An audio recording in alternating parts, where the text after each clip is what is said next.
afraid of the dark.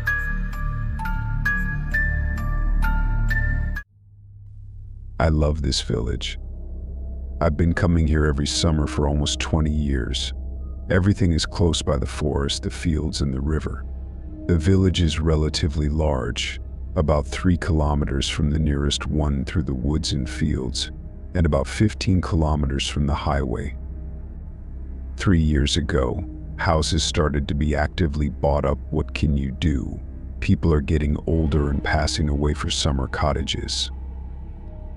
As far as I can remember, my grandmother always welcomed her grandchildren and invited us over, giving us treats. But just half a year ago, everything changed. In early January, my grandmother started calling us, asking us to take her to live with us. She said she was already old. It was hard to live alone. My grandfather passed away 2 years ago, and the sooner the better.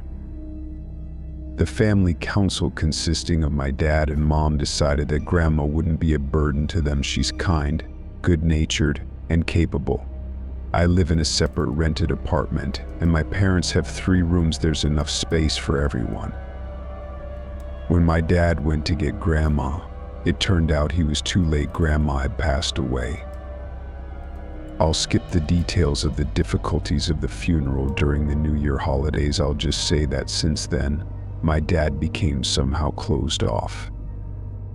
In early May of this year, I started asking my parents about going to the village this year. Are we going or not? Maybe the house has already been looted. After all, nobody has been there for 6 months. Suddenly, my dad abruptly and categorically refused to go there, and even more so, to let me go. He didn't want to explain the reason. I decided not to tell my parents anything and go to the village with my best friend. I visit my mom and dad once every couple of weeks, so they won't notice my absence, and I can call them from there. As usual, we took alcohol, snacks, meat for barbecue, and plenty of money. Fortunately, there's a store there, and set off in my friend's old BMW that he bought half a year ago. To get to the village, you need to turn onto an inconspicuous road on the Kiev-Chernigov highway. Perhaps there are witnesses here, or those who have heard about the events described below. From the turn to the entrance to the village, as I wrote above, about 15 kilometers. Although it was mid-June, we left on June 15, 2013, and in principle it was time for summer residents, vacationers, and just villagers to be there. We didn't meet a single car on the way. I can't say that the village looked abandoned. Everything was as usual. The only difference was that along the way to the house, we didn't come across any animals or people, and the store was closed. The store was located at the very beginning of the village, and my house was at the end. And after the store, we drove much slower because my friend was here for the first time, and the roads were in terrible condition. I remember all these potholes from childhood. Soon, I noticed something else. There were a lot of gates and doors leading to yards with high fences and gates, open or broken. Luckily, everything was fine at my grandmother's house, although the same couldn't be said about the neighboring gates. In the yard, of course, it was dark. Everything was overgrown. The grass was waist-high, mosquitoes, midges, and the gazebo roof had collapsed. I knew that the keys to the house were kept under the canopy near the barn. They always hung there. Whether they were the main keys or spares, I didn't know. But I remember these keys from my childhood. With difficulty opening the front door with a rusty key, we entered and started to tidy up. All the tools were kept in a closet in the house. By evening, tired enough, we decided to rest. We also wanted to show my friend all the beauties of my favorite village. We reached the end of the village to the river, and only now did I feel uncomfortable and a little scared. Doors and gates here and there were open or broken, and on the way we didn't meet any people, cats, of which there were really many here, or any other animals. The village was silent, as if it had died out. But how could this happen if just last year there were summer residents here? Cows were mooing, and cute girls were walking around the village with cheerful guys. My friend nervously lit a cigarette and asked if it was always so gloomy here. I replied that I was surprised myself and didn't understand what was going on. We decided to return home, and upon returning, we were amazed the front door of the house was wide open, although I closed it, not to mention locking it, but still, it couldn't open itself, and all our things were scattered around the rooms. Food was strewn on the floor, and the raw meat for the barbecue was missing. I don't even know what feeling prevailed in me at that moment, fear or anger. I took an axe and went around the entire house, yard, garden, and even looked over the fence to the neighbors. There were no traces of our visitor anywhere. I can't say I was very friendly with the neighbors before, after all. They are elderly grandmothers and grandfathers. Their grandchildren are about 10 years old. I rarely saw them, but this time it was decided to visit them and ask if anyone saw anything. My friend stayed to guard the house. An hour later, I returned. The door was locked from the inside. I knocked. "Hey, it's me. Open up." There was the sound of the latch. It's worth mentioning that we have a pretty sturdy one on our front door. I opened the door and saw my friend standing there with a stool in his hands, holding it as if he were about to strike. He was breathing heavily and looked pale. In this regard, I wasn't much different at that moment. We closed the door with a bolt again and went into the room. It was evening, but we decided not to turn on the lights. I sighed and told my friend what I had seen. During that hour, I probably visited about 20 yards and didn't see any signs of people being there. All the yards were overgrown, as if no one had been there this year. Some house doors were broken, and some outbuildings had collapsed roofs. I bet that at that moment, both of us wanted to leave the village immediately and return to the city, but it was getting dark. I couldn't drive, and my friend never drove in the dark. He gets tired quickly, and everything blurs before his eyes. He told me what he saw while I was visiting the neighbors.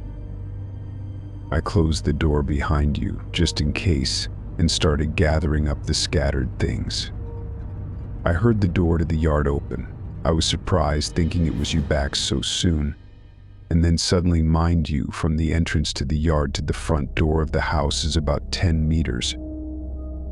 And moreover, the door to the yard is very creaky. Someone tried to enter the house.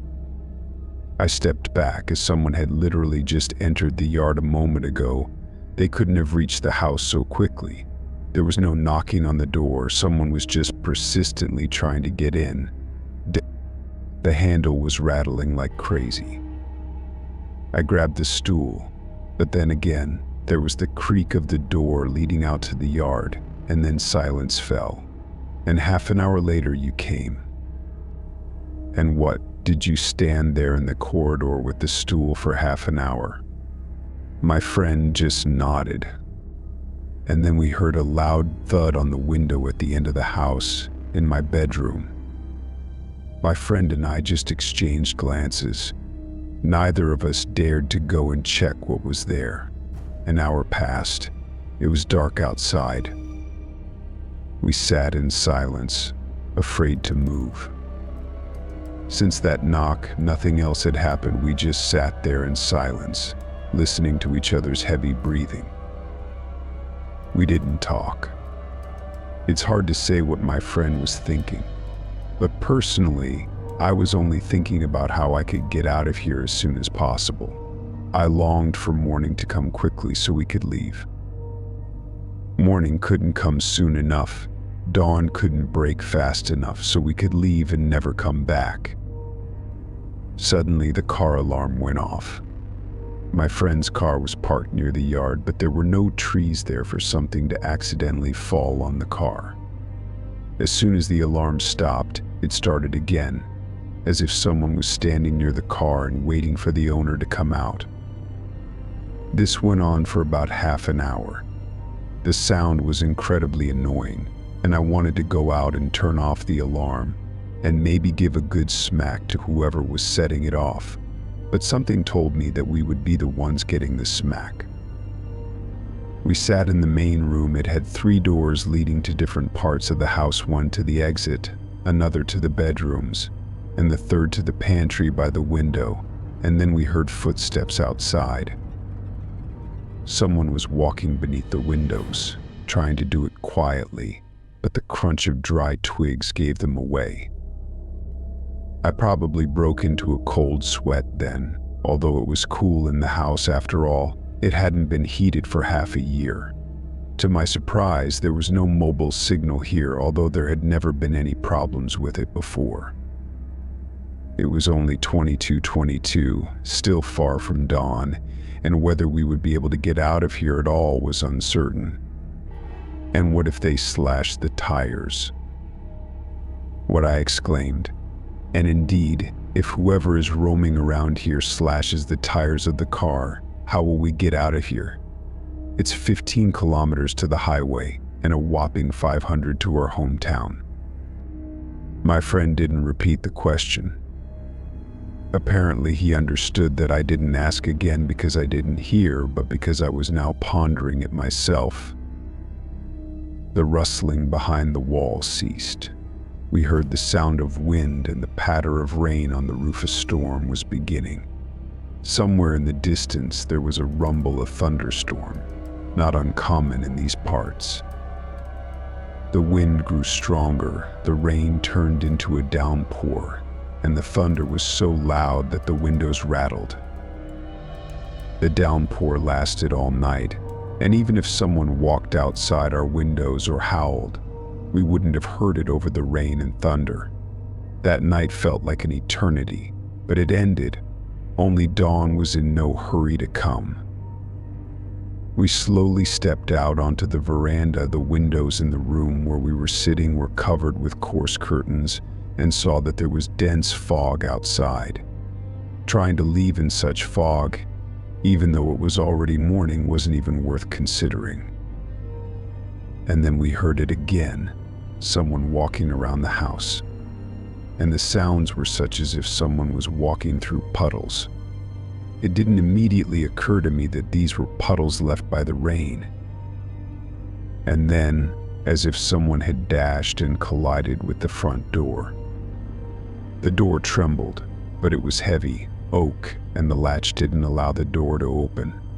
A couple more such knocks and then silence again. My heart felt like it was about to burst or just escape from this terrifying place. It's unclear if it was a maniac or some creature, but what was frightening was that it made no sound except for natural ones, no wheezing, groans, or howls. Only the crunch of dry twigs underfoot, attempts to open the door, and the car alarm. I don't remember when noon came, and the sun shone again outside after the creature's attempts to break into our door. My ears were ringing, my vision blurred. It was hard to breathe, my neck hurt. Most likely my blood pressure had risen. Nevertheless, when I recovered, there was no fog outside anymore. My friend and I, after listening to the silence in the courtyard for half an hour, tried to quietly remove the bolt. My friend opened the door, while I held the axe with both hands, ready to attack whatever was ruling this place. There was no one in the courtyard. Quietly moving, we approached the exit from the courtyard. The door didn't creak after the rain, so we rushed to the car with all our might. My friend started the engine, and we drove away. I only remembered about leaving the door open and leaving our things there when we reached the main road. For the entire 15 kilometers of the road to the highway, I sat with the axe in my hands. It was only when we saw dozens of cars and some lively settlement that we calmed down. We were alive. We managed to get out of there. The road to the city passed in complete silence. After a brief farewell, I went home and slept until Monday. Less than a week had passed since those events, and now my friend and I somehow became closer, I guess. We see each other every day, but we try not to discuss the trip. I didn't tell my parents about the trip. I just asked my dad if we were going there this summer, after which he became gloomy and said that there was no need to go there, and let the house stand as a memory. We won't sell it.